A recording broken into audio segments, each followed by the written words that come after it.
The recording light blinked red in the corner of the small room. Velthar sat in the metal chair, his scaled hands shaking as he stared at the human woman across from him. The room smelled of recycled air and something else he could not name. Fear, perhaps. His own fear. Hana adjusted her recording device and smiled. It was a gentle smile, but Velthar flinched anyway. He had learned to fear human expressions. A smile could mean kindness. It could also mean they were about to do something terrible. "Thank you for agreeing to this interview," Hana said. Her voice was soft and professional. "I know this is difficult for you." Velthar's throat clicked as he swallowed. His scales had lost their shine over the past 3 months. Once he had been a proud commander of the Krillian Empire's 5th attack fleet. Now he was just a broken soldier trying to warn the galaxy about what he had seen. "I need to tell this story," Velthar said. His translator device buzzed as it converted his words to human language. "Someone needs to understand. Someone needs to know the truth about your people." Hana nodded and leaned back in her chair. "Please, start wherever you feel comfortable." Velthar closed his eyes. The memories came rushing back like a flood. The screaming, the explosions, the humans who would not stop coming no matter how many fell. He opened his eyes again and began to speak. 3 months ago, the Krillian Empire was the strongest military power in this sector of the galaxy. We had conquered 47 worlds. Our fleets numbered in the thousands. When your people achieved faster-than-light travel, we watched you with interest. Then we watched with amusement. He paused, remembering the War Council meetings where his superiors had laughed at the primitive humans. Such small ships, such basic weapons, such laughable military organization. "The High Command sent you a message," Velthar continued. "We demanded that Earth submit to Krillian authority. We gave you 1 standard cycle to respond. We expected fear. We expected negotiation. We expected surrender. But we refused," Hana said quietly. "You refused," Velthar repeated. His hands gripped the edge of the table. "Your government sent back a message. Just 2 words in your language. The translators had trouble with the exact meaning, but I believe the phrase was, 'Come try.'" Hana's expression did not change, but Velthar saw something flicker in her eyes. Pride, maybe, or was it sadness? He could never tell with humans. "The High Command was insulted," he said. "They ordered me to take my fleet to the Proxima Ridge system. Your people had a small outpost there, just a mining colony and a defense station. We had 200 warships. The orders were simple. Destroy the outpost and move toward Earth. Show the humans what happened when they defied the Empire." He remembered how confident he had felt. 200 ships against a single human outpost. It would be over in hours. His crew had been celebrating even before they entered the system. "What did you find when you arrived?" Hana asked. Velthar's scales rippled with the memory. "Resistance. Immediate and fierce resistance. Your people did not wait for us to position our fleet. They did not attempt to negotiate. The moment we entered the system, they attacked." He described the scene for her. The small human defense station had maybe 20 ships. Outdated destroyers and patrol craft. Nothing that should have worried a Krillian battle fleet. But the humans did something unexpected. They charged. "One of your destroyers, a ship called Indomitable, flew directly at our formation," Velthar said. His voice shook as he remembered. "My tactical officer said the ship was commanded by someone named Minji. I checked the battle logs later. She was only 28 cycles old. Young even for a human. She went straight into your fleet?" Hana asked. "Straight into the center of our formation," Velthar confirmed. "It was suicide. Every tactical program we had said the ship would be destroyed in minutes. And it was. But those minutes cost us 12 ships. 12. A single human destroyer took down 12 Krillian warships before it exploded." He paused to let that sink in. Hana's face remained calm, but she was writing notes on her tablet. Quick, efficient movements, just like how her people fought. But that was not the worst part, Velthar said. Before the Indomitable exploded, they evacuated the crew. Not in escape pods. In boarding pods. They shot their surviving crew members directly at our ships like missiles. Hana looked up from her tablet. "They boarded your vessels?" "Yes," Velthar said. The word came out as a hiss. 63 humans made it onto our ships. Just 63 soldiers against thousands of Krillian crew members. My officers told me not to worry. They said they would eliminate the intruders quickly. He stopped talking and stared at the wall. The memories were too clear now. The reports coming in from his ships. the screaming over the communication channels, the security footage that showed what the humans did. They did not eliminate them quickly, Hana said. It was not a question, no. Velthar whispered. There was a squad leader. Your people called him Jinho. He and his team held a single corridor on the ship Eternal Glory for 4 hours. 4 hours. They had limited ammunition and no reinforcements. They were wounded. They were outnumbered by more than 100 to 1, but they held the corridor, Hana said. They held the corridor, Velthar confirmed. When we finally pushed through, we found that they had killed 217 of our soldiers. They had used their weapons until the ammunition ran out. Then they used their knives. Then they used their hands. Then they used pieces of broken equipment. They used everything around them as a weapon. He looked directly at Hana now. Your soldier Jinho was captured alive, barely. He had 17 wounds that would have killed any Krillian warrior. His legs were broken. One of his arms was gone. But when we surrounded him, he smiled. He smiled and said something that my translator could not properly convert. Something about worth it. Hana set down her tablet. Did you understand then?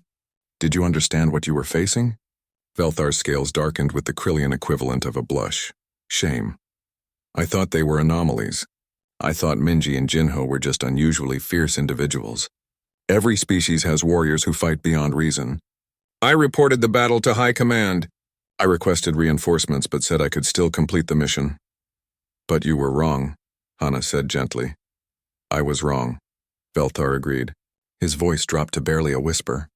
I did not understand that this was normal for humans.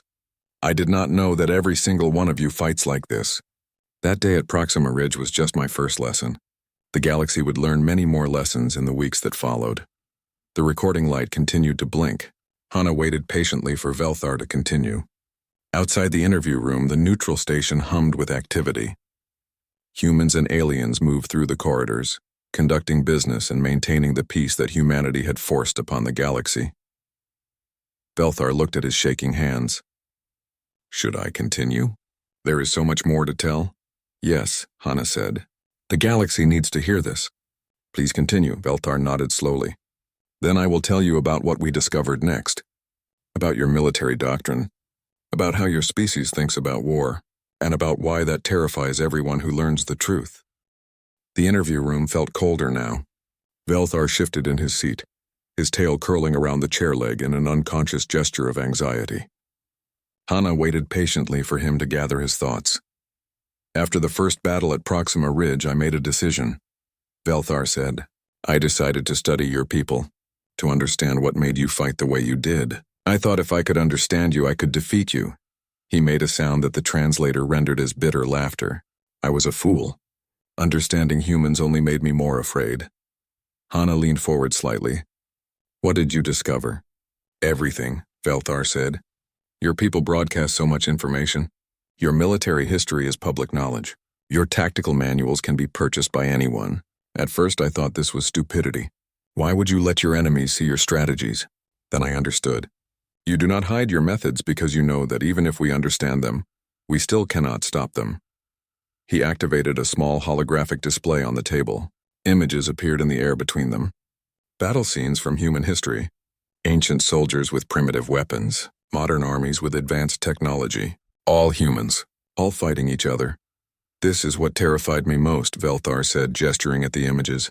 When most species reach space travel, they have stopped fighting among themselves. We have learned peace. We have evolved beyond conflict. But you humans, you have been fighting wars for your entire recorded history. 10,000 years, Hana said softly. 10,000 years, Velthar repeated. I made my intelligence officers analyze your military history. They came back with reports that I did not believe at first. Wars that lasted for decades. Conflicts that killed millions. Weapons designed not just to kill but to cause maximum suffering. And through all of this, your people learned. You became experts at violence. He dismissed the holographic images with a wave of his hand. They disappeared, but the memory remained. I studied your famous commanders. Humans named Dongyun and Sora. They command your fleets and armies now. I read their tactical manuals. I watched recordings of their training sessions. And I realized something horrible. What did you realize? Hana asked. Your acceptable casualty rate, Velthar said. The words came out harsh and sharp. The Krillian military operates on strict principles. If we lose 5% of our forces in a battle, we retreat. This is logical. This preserves our strength. This is how civilized species conduct war. He stood up suddenly, pacing the small room. His claws clicked against the metal floor. But your Admiral Dong-hyun plans operations expecting 30% casualties. 30%. And he considers these to be acceptable losses. Your General Sora discusses losing half her ground forces in her strategic planning documents. Half. And she still expects victory. Hana watched him pace but said nothing. Her expression remained neutral. Do you understand what this means? Velthar turned to face her. It means that in any battle where we would retreat, you would still be fighting. It means that our concept of an acceptable loss and your concept are completely different. It means that we cannot win a war of attrition against you, because you will accept losses that would break any other species. He sat back down, suddenly exhausted. I reported this to High Command. I told them that we needed to rethink our approach. They accused me of cowardice. They said I was letting one battle affect my judgment. They ordered me to continue the mission. But you kept studying us, Hana said. Yes, Velthar confirmed. I became obsessed. I needed to understand. My intelligence officer found psychological profiles of human soldiers, reports about their training, information about how your military shapes young humans into warriors. He pulled up another file on the holographic display. A photo of a human woman in military uniform appeared. She looked young and professional. Her eyes were sharp and intelligent. This is Yuna, Velthar said. She works in human military intelligence. Her profile was captured by our operatives. When I read her file, I could not sleep for 3 days. What was in her file? Hana asked. Her test scores, Velthar said. She had taken something called the Strategic Warfare Assessment. One of the questions asked her to plan a military operation with limited resources against a superior force. Do you know what her answer was? Hana shook her head. She proposed a plan that would guarantee the death of 70% of her forces, Velthar said. His voice shook. But the plan would also guarantee complete destruction of the enemy. She received a perfect score on the assessment. Her instructors praised her strategic thinking. He looked at Hana with wide eyes. Your people reward this kind of thinking.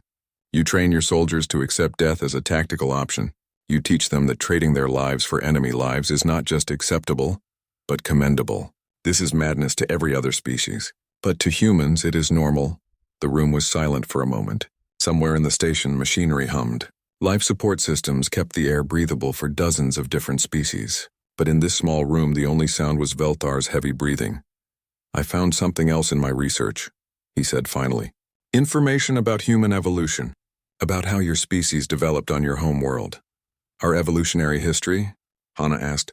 Yes, Velthar said. Most intelligent species in the galaxy evolved from prey animals. Herbivores who learned to work together for protection. Even the Krillians, despite our fierce appearance, descended from herd animals. We learned cooperation because it kept us safe from predators. He paused, choosing his words carefully. But humans evolved from hunters. Persistence hunters. Your ancestors would chase prey across vast distances until the animal collapsed from exhaustion. You did not have the speed of other predators. You did not have their claws or teeth, but you had something more terrifying. You never stopped chasing. Hana nodded slowly. We know our history. But do you understand what it means? Velthar asked. It means that this behavior is built into your biology. When you fight, you do not stop. When you chase, you do not quit. Every human soldier I fought had this same quality. They pursued objectives until they succeeded or died. There was no middle ground. He pulled up more files on the display. Combat footage from the first battle. Human soldiers advancing under heavy fire. Wounded humans crawling forward to throw grenades. A pilot ejecting from a destroyed fighter only to manually detonate the wreckage as it crashed into a Krillian ship. I watched thousands of hours of combat footage, Velthar said. I analyzed every engagement. And I saw the same pattern over and over. Humans in impossible situations who refused to accept defeat. Soldiers who fought with broken bones and fatal wounds. Crews who sacrificed themselves to complete their missions. We do what is necessary, Hana said quietly. Necessary, Velthar repeated. He made that bitter laughing sound again. That is another thing about humans. Your definition of necessary is different from ours. When my intelligence officer showed me human military doctrine, I found something called total war. Do you know this concept? Yes, Hana said. It is barbaric, Beltar said bluntly. The idea that every resource, every citizen, every aspect of society can be mobilized for war. The Krillian Empire has rules about warfare. We fight with honor. We do not target civilians. We do not destroy planets. We conduct war like civilized beings, he leaned forward. But I read General Sora's writings about total war. She describes how to break an enemy's will to fight, how to make them understand that continued resistance will lead to complete destruction. She uses phrases like acceptable collateral damage and strategic population centers. She is not talking about honor or civilization. She is talking about victory at any cost. War is terrible, Hana said. We know this better than most species. Yes, you do, Velthar agreed. Because you have been doing it for so long. You have refined warfare into a science. You have strategies for every environment, tactics for every situation, contingency plans for scenarios we never imagined. When I showed your military doctrine to my officers, they thought I was showing them horror fiction. They could not believe that any species would actually fight this way. He stood up again and walked to the small window in the interview room. Outside, he could see ships docked at the neutral station, human vessels mixed with alien craft. A peaceful scene now, but Velthar knew how quickly that could change. After studying your people for 2 weeks, I sent another report to High Command. He said, I told them that we could not win a conventional war against humanity. I recommended negotiation. I suggested that we withdraw our demands and establish peaceful relations. And they refused, Hana said. They court-martialed me for cowardice, Velthar said. They stripped me of my command temporarily. Then they assigned me an overseer to ensure I would carry out orders. And they sent reinforcements. The Grand Armada. 800 ships. He turned back to face Hana. I knew what was coming. I had studied your people enough to understand. But High Command would not listen. They believed that superior numbers would guarantee victory. They did not understand what I had learned. That fighting humans is not about numbers. It is about will. And human will is unbreakable. Velthar returned to his seat. The memories of what came next weighed on him like physical objects. Hana refreshed her recording device and waited for him to continue his story. The Grand Armada arrived at Proxima Ridge 4 weeks after the first battle, Velthar said. 800 warships. The pride of the Krillian Empire. High Command sent them with orders to crush human resistance and continue to Earth. I was given command again, but with an overseer watching my every decision. He pulled up a tactical display. Hundreds of Krillian ship markers filled the holographic space. We entered the system expecting another quick battle. Human intelligence showed approximately 200 vessels defending Proxima Ridge. Our numbers were overwhelming. Victory seemed certain. But it was not, Hana said. No, Velthar agreed, because we were not fighting a battle. We were walking into a trap that your commander Taiyang had been preparing for weeks. The name seemed to cause Velthar physical pain. He closed his eyes briefly before continuing. I had studied human commanders, but Taiyang was different. Most of your military leaders are aggressive and direct. They attack with overwhelming force. But Taiyang was patient. He understood something about the Krillian military that even we did not fully understand about ourselves. What did he understand? Hana asked. He understood that we rely on our technology, Velthar said. Our ships have advanced sensors. Our weapons have superior range. Our navigation systems are precise and efficient. We trust our technology completely. And Taiyang used that trust against us. Velthar manipulated the holographic display. Red markers appeared throughout the tactical space. When we entered the Proxima Ridge system, our sensors showed clear space. No mines, no hidden ships, no obstacles. Everything appeared normal. We moved our fleet into formation according to standard tactical doctrine. But the sensors were lying, Hana said. The sensors were compromised, Velthar corrected. Human intelligence operatives had infiltrated our supply lines weeks earlier. They had inserted corrupted data packets into our navigation computers during routine maintenance. The corruption was subtle. It did not affect normal operations. But when we entered Proxima Ridge, it activated. He showed the tactical display again. The red markers multiplied. There were mines, thousands of autonomous mines that your people had seeded throughout the system, but our sensors could not see them, because our computers were telling us they were not there. The mines were using Krillian identification codes. Our own security protocols were protecting them from our weapons. Hana made a note on her tablet. When did you realize what was happening? When the first wave detonated, Velthar said. His voice became hollow. 37 ships. Gone in the first 10 seconds. The mines had been positioned perfectly. They waited until we were in the optimal formation and then activated simultaneously. My tactical officer was screaming. My communications officer was trying to warn the other ships. My overseer was demanding explanations. He paused, remembering the chaos on his command deck. I ordered the fleet to scatter. Basic tactical response to a minefield. But Taeyang had predicted this too. When we broke formation, we entered the second trap. The second trap? Hana asked. Human fighters, Velthar said. They had been hiding in the asteroid field. Dozens of them.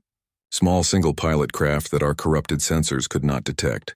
They hit us while we were disorganized and confused. And they did not attack randomly. They knew exactly which ships to target. He showed footage from the battle. Small human fighters darting between massive Krillian warships. Explosions bloomed in the darkness of space. Your pilots are insane. One of them, a pilot called Chungmin, flew directly through the engine wash of a battleship. The radiation should have killed him. The heat should have melted his fighter. But he survived long enough to fire his missiles into the power core. The battleship exploded, and Sungmin somehow lived through it. Somehow lived? Hana asked. His fighter was destroyed, Velthar explained. But he ejected at the last second.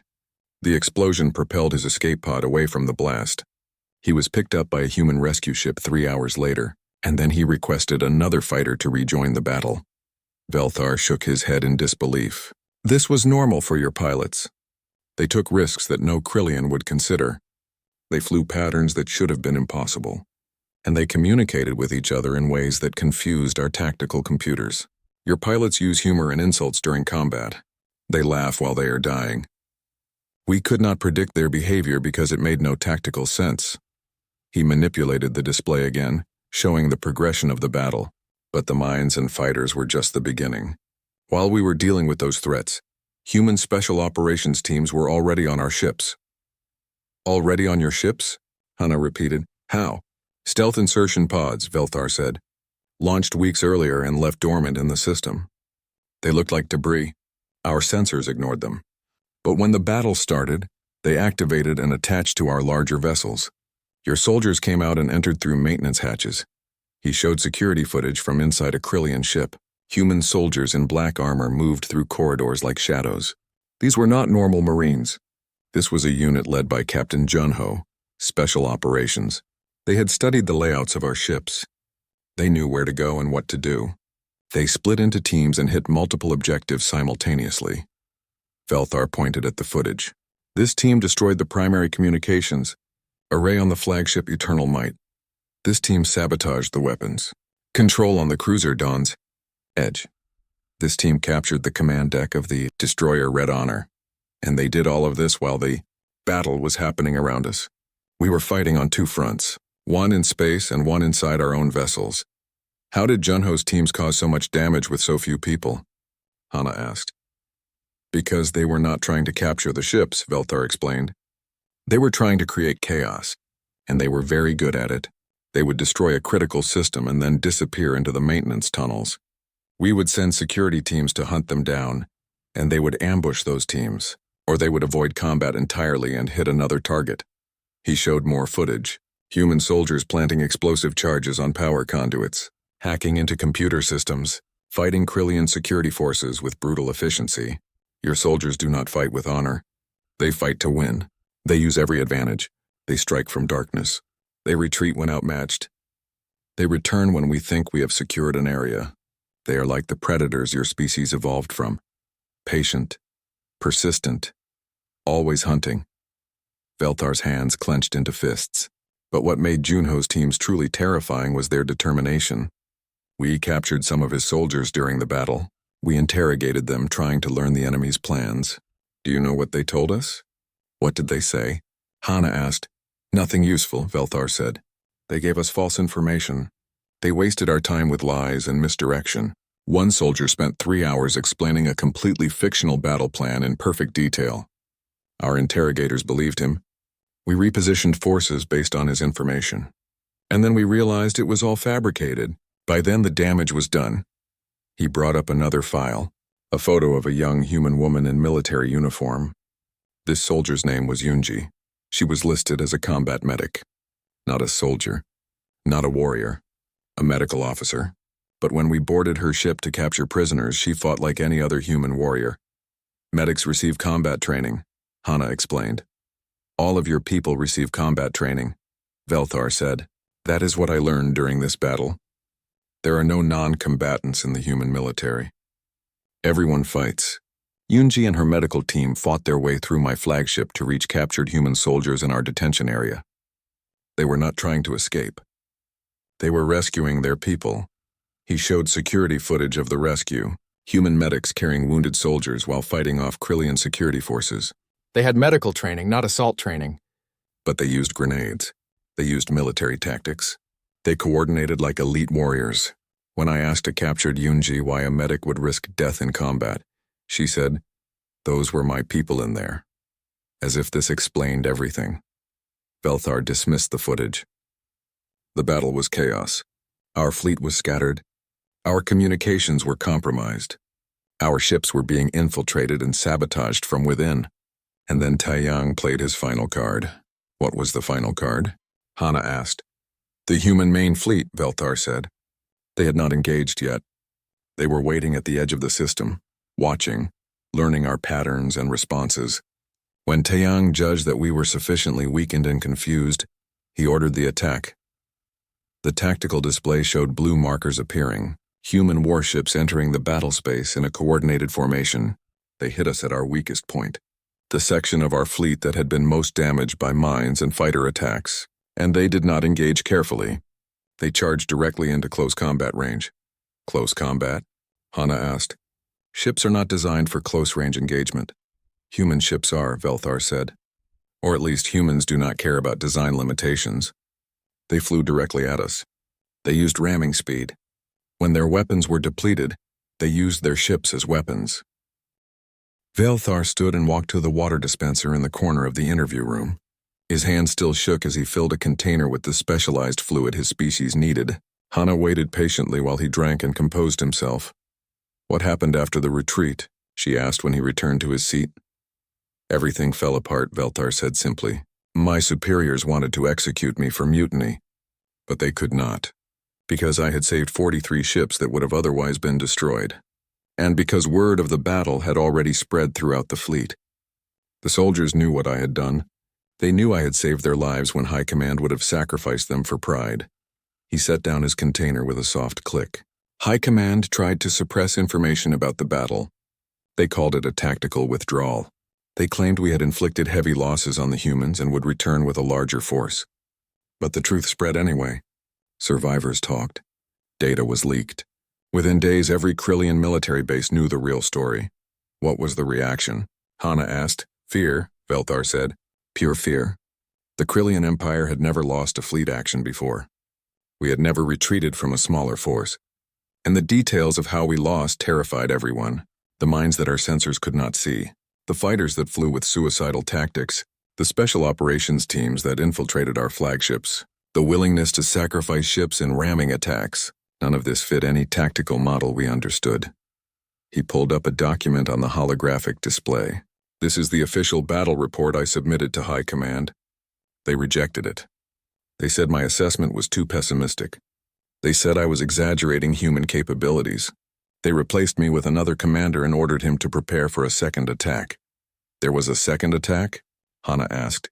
There was an attempt, Velthar said. Commander Drakfor was given 300 fresh ships and ordered to take the Proxima Ridge system. He was confident. He had studied my reports, learned from my mistakes, and prepared countermeasures for human tactics. He lasted 2 days. Hana's expression showed surprise for the first time. 2 days? 2 days, Velthar confirmed. Because the humans had learned too. They analyzed how we fought. They studied our countermeasures. And they adapted. Drakfor found new traps, new tactics, new horrors. He retreated with less than 100 ships intact. That was when High Command finally understood. Velthar closed the document. The Krillian Empire could not defeat humanity through conventional warfare. Our technology was superior in many ways. Our ships were more advanced. Our weapons had greater range. But none of that mattered. Because humans did not fight conventionally. They fought with creativity, with adaptability, with absolute refusal to surrender. He leaned back in his chair. I spent time in a military medical facility after the battle. Treatment for trauma. The doctors said I had combat stress disorder. They gave me medications and therapy, but the medications did not stop the nightmares. And the therapy did not change the truth of what I had seen. What truth? Hana asked gently. That humans are different from every other species in the galaxy, Velthar said. Not stronger, not smarter, but more dangerous, because you have something that no other species has, something that makes you unstoppable. What do we have? Hana asked. Velthar considered his words carefully. Most species fight to defend what they have. Territory, resources, population. When the cost of fighting exceeds the value of what we are defending, we stop fighting. This is logical. This is how civilized species conduct themselves. But humans do not think this way. He gestured at Hana. You fight for ideas, for principles, for things that cannot be quantified or measured. At Proxima Ridge, you were defending a small mining colony. The economic value was minimal. The strategic importance was limited.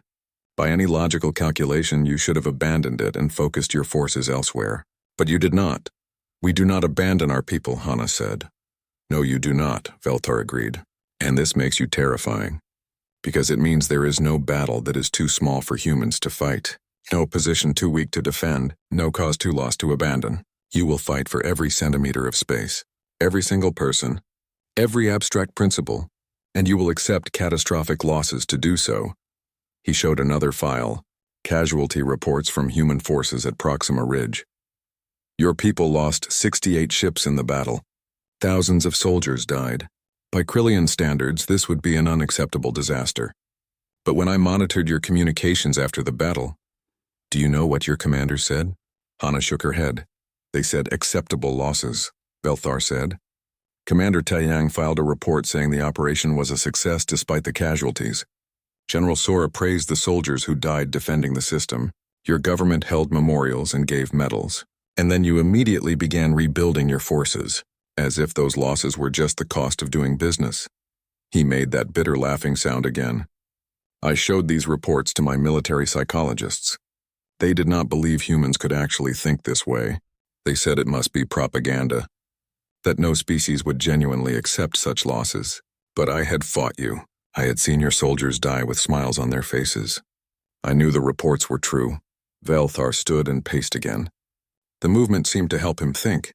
After I was released from the medical facility, I was given a new assignment. Not command. I was too controversial for that. Instead, they made me an analyst. I was ordered to study human military capabilities and prepare assessments for the High Command. Did you want that assignment? Hana asked. No, Velthar said.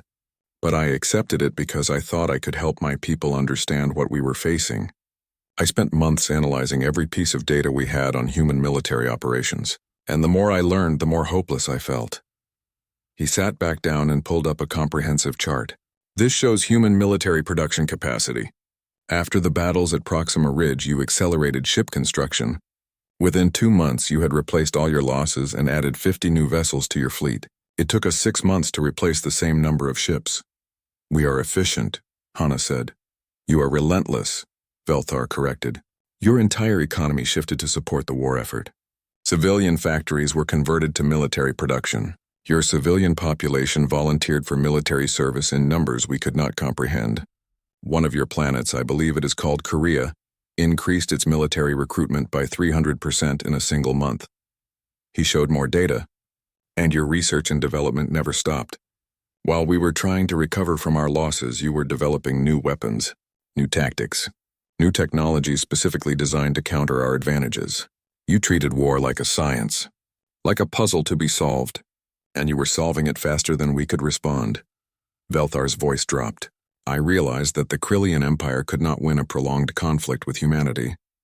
We might win individual battles. We might have temporary advantages. But in a war of resources and will, humans would prevail. Because you would keep fighting long after we had surrendered. Because you would accept losses that would break our society. Because you would never stop. What did you recommend to High Command? Hana asked. Peace, Velthar said. Immediate and unconditional peace. I wrote a detailed report explaining why continued conflict was futile. I showed them the numbers, the casualty projections, the economic analysis. I demonstrated that even if we won every battle, the cumulative cost would destroy the Krillian Empire. And I begged them to negotiate before it was too late. He pulled up his final report, pages of data and analysis. High Command read my report. They discussed it in closed sessions. And they rejected it. They said I was defeatist, that I had been broken by the humans and could no longer think clearly. They said the Krillian Empire would never surrender to a primitive species. But eventually they did negotiate, Hana said. Eventually, Velthar confirmed, after 3 more fleet actions. After we lost another 1,000 ships. After human forces began pushing toward Krillian territory. After other species started joining the human alliance. Then finally High Command agreed to negotiate. He looked at Hana with tired eyes. By that time I had been discharged from military service. They said I was unfit for duty, too traumatized, too pessimistic. So I came here, to this neutral station, and I agreed to this interview because someone needs to tell the truth. What truth is that? Hana asked. Velthar was quiet for a long moment. That humans did not want this war. That you offered peace multiple times. That you only fought because we forced you to, and that once you started fighting, you showed the galaxy something it had never seen before. Total commitment to victory, absolute refusal to surrender, a willingness to pay any price to defend what you believe in. He gestured at the recording device. This interview will be broadcast throughout the galaxy. Other species will see it, they will hear my story, and they will understand what I learned at Proxima Ridge. That humanity is not an enemy to be attacked lightly. That fighting humans requires a commitment that most species cannot make. That the cost of victory against humanity is higher than most conquests are worth. Are you saying we are monsters? Hana asked softly. The interview ended, but Velthar remained in his chair. The recording light had stopped blinking. The room felt emptier now, as if his story had taken something from the space itself. Hana gathered her equipment slowly, giving him time to recover. What will you do now? Hana asked. After this interview was broadcast, Velthar looked at his hands. The shaking had stopped finally. I will wait, and watch, and hope that the galaxy listens to my warning. I have nothing else to offer. You have given us your truth, Hana said. That takes courage. Courage, Velthar repeated. The word felt strange in his mouth. I learned about courage from humans. Real courage. The kind that faces impossible odds and does not turn away. I thought I had courage when I commanded fleets. But I was wrong. I had pride, arrogance, the illusion of superiority. Your people showed me what true courage looks like. Hana nodded and prepared to leave. But Velthar raised his hand. Wait, there is something else. Something I need to tell you before you go. Something I have not told anyone else. She sat back down, her recording device still off. This was not for the broadcast. This was personal. During the battle at Proxima Ridge, I made a decision, Velthar said. A decision that haunts me still. One of your soldiers was captured on my flagship. A young man. His name was Minho. He was badly wounded. Our doctors stabilized him, and I ordered him brought to the command deck. Velthar's voice became quieter. I wanted to understand. I needed to know why humans fought the way they did. So I asked him. I asked this wounded soldier, this young man who should have been terrified, why humans refused to surrender. What did he say? Hana asked. He smiled, Velthar said. Even with his injuries, even knowing he might die, he smiled at me. And he said, because someone has to stand up. Someone has to say no. And if not us, then who? Tears formed in Velthar's eyes. His species did not cry often, but the memory was too powerful. I did not understand at the time. But I understand now. Humans fight not because you enjoy violence. You fight because you believe some things are worth fighting for, worth dying for, and that belief gives you strength that superior weapons cannot match. What happened to Minho? Hana asked, though she seemed afraid of the answer. I released him, Velthar said. When I ordered the retreat, I had all human prisoners transferred to escape pods and launched toward the human fleet.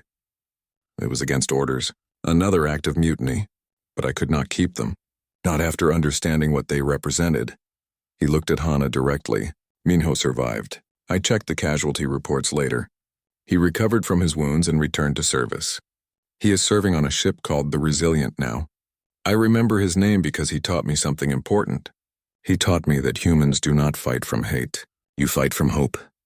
Hana was quiet for a moment. Minho is my younger brother. Velthar's scales shifted color with shock. Your brother? I did not know. I would not have told you if I had known you were related. I am glad you told me, Hana said. He never speaks about what happened to him during the battle. Now I understand why. He carries the weight of what he represents, what all humans represent to the galaxy now. Yes, Velthar said. That weight is heavy. Your species has changed the galaxy forever. Before humans, the most powerful civilizations believed they could take what they wanted. That might made right.